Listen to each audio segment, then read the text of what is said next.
Hey everybody, Wes here. Going over Thursday's workout. The strength is going to be a little bit different than what we've done really any time with pull-ups. So pull-up, strict pull-up test. We're going to have a 10-minute running clock. We're going to have 3 attempts to try to get max reps of strict pull-ups.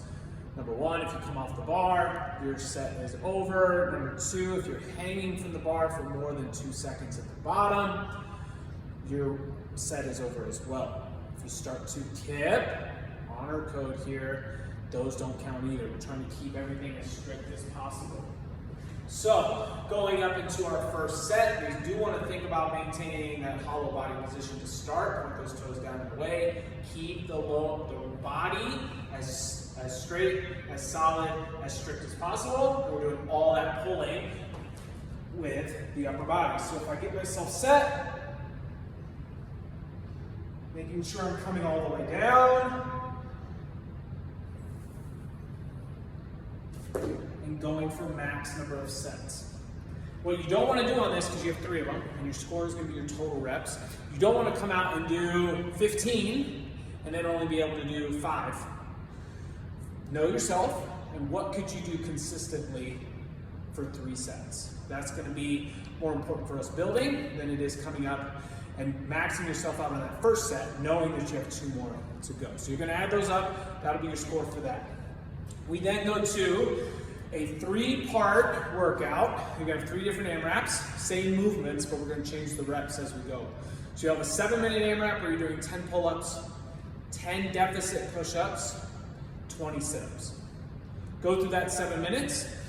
You'll then go rest 2 minutes, and now we'll go to a 5-minute AMRAP of the same thing, but now it's 7 reps pull-ups, 7 push-ups, 14 sit-ups. Rest 2 minutes again. 3-minute AMRAP, 5 pull-ups, 5 deficit push-ups, and 10 sit-ups.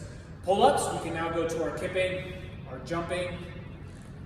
Maybe we have some band in us. Maybe we have some strict and we don't have that full kip yet, so we're doing some strict and then going to jumping or ring rows. We have any of those options available to us like normal. Well, let's talk about our deficit push-up. We're adding a little bit of range of motion to the bottom.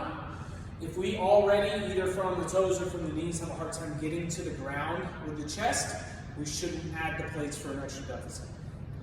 Keep working on building that range of motion just with body. If we're going to the plates, we want to make sure we practice this before so we know that our width is where we want it. But whether we're from the toes or from the knees, we will now be getting that chest to the ground, still working on that good arm angle with our push-ups throughout. We can also do this from the knees. Chest comes right in between those plates, and we're moving the body all as one throughout each push-up. Again, if we can't get all the way to the ground, we go to a deficit, and we're only going to here, then we should work on removing those plates and trying to get all the way to the ground on each one. It's a lot of pull, a lot of push, and then you get to sort of recover when you're back to those sit-ups each round. Arms are definitely going to wear out on this one. It's mostly upper body with that push and pull and some fatiguing movements.